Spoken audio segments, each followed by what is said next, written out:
Bienvenue au jardin de démonstration de Sème l'avenir, ici à Senneville, dans l'ouest de l'île de Montréal. Dans cette vidéo, nous allons regarder ensemble le cycle de reproduction complet des carottes et les étapes pour pouvoir sélectionner la génération suivante. On a commencé par planifier et aménager un essai de carottes mauves, puis on a invité Hélène Jensen, responsable des programmes de recherche chez Sème l'avenir, pour nous partager ses conseils pratiques pour l'évaluation de mi-saison, pour la récolte et l'entreposage et pour la replantation des racines au printemps. Des racines qu'on a ensuite fait monter en fleurs pour conserver la semence. Ici, dans la parcelle, on a 6 variétés différentes de carottes rouges. Certaines qui proviennent de compagnies de semences, certaines qui sont plus à un stade de développement, qui viennent d'hybrideurs. Et puis, nous, on les a vraiment semées ici, tout ensemble, pour les évaluer à tous les niveaux de leur performance agronomique, puis aussi si ça va goûter bon. Alors, si on regarde ici la variété, mettons Atomic Red, sur une échelle de 1 à 5, je mettrais comme une très bonne résistance à la montaison à graines. Donc, ici, on passe à la variété Red Kyoto. Puis ça, c'est une variété qui vient de la Californie, puis quand elle arrive ici, on a des journées plus longues, ça va déjà stimuler la montaison en graines.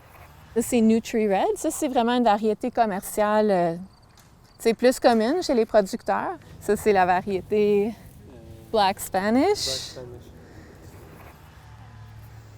Quelques mois plus tard, c'est l'heure de la récolte. La carotte est une culture prioritaire pour les maraîchers biologiques. Les semenciers, quant à eux, recherchent des bonnes variétés à pollinisation libre. Aujourd'hui, nous sommes surtout intéressés par une population expérimentale sélectionnée à l'Université du Wisconsin-Madison qui semble prometteuse au niveau de la pigmentation mauve. On choisit de récolter une journée plutôt sèche et on évite d'arroser les carottes.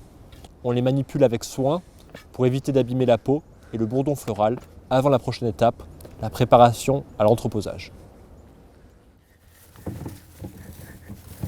Ça, c'est tellement pratique, là, les handy carts. J'adore ça.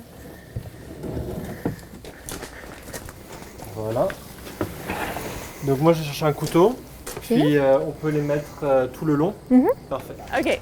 Alors là, on a fait la récolte au champ. Puis directement au champ, on a éliminé toutes les carottes qui avaient des craques, qui étaient vraiment, évidemment, pas assez belles pour garder.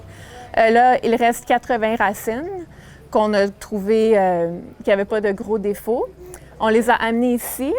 On a enlevé le feuillage, puis on les a alignées pour bien les voir. On peut remarquer beaucoup de choses juste en regardant. On peut voir que c'est une population en développement. On peut voir qu'il y a encore beaucoup de diversité dedans. On a déjà réduit nos carottes jusqu'à 80 racines. On va toutes s'en servir pour faire des semences pour la prochaine génération.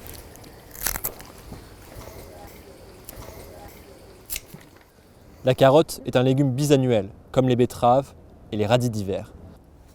Dans les cultures bisannuelles, on sélectionne toujours pour la qualité à l'entreposage. Les copeaux de bois ou le sable aideront à conserver les racines. Nous placerons ces bacs dans une chambre froide avec une humidité relative autour de 95% et une température ambiante de 1 à 3 degrés Celsius.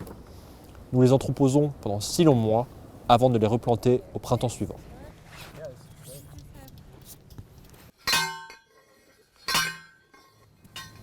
Nous sommes au début du mois de mai. La plupart des racines ont survécu. Nous avons préparé le sol, après quoi nous installons la cage de pollinisation et plantons les racines. Les producteurs de semences de carottes commerciaux vont espacer les racines de 4 à 6 pieds. Dans notre région, il est aussi recommandé de les planter sous un tunnel pour les protéger des intempéries. Cette cage de pollinisation a été importée de la Californie. Elle fait 8 pieds de haut, 10 pieds de large et 20 pieds de long. On s'assure de bien attacher le filet pour contrer les risques de vent. Cela prendra un autre 6 à 8 semaines pour que les carottes montent en fleurs. Donc on est ici dans une cage de pollinisation. On a environ 70 racines de carottes qui ont été plantées au printemps et qui sont en train de monter en fleurs.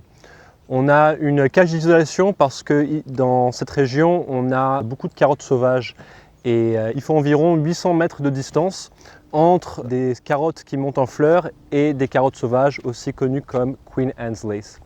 Lorsqu'on est dans un environnement contrôlé comme aujourd'hui, on a besoin d'introduire à chaque semaine des pollinisateurs.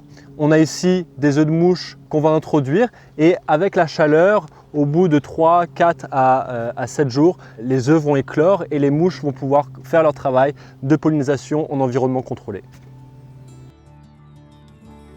Nous avons vu qu'il y a des défis pour produire de la semence de carottes de qualité ici au Québec. On a aussi exploré ensemble des stratégies pour pallier à la pollinisation croisée avec la carotte sauvage et produire des carottes sèches dans notre climat humide.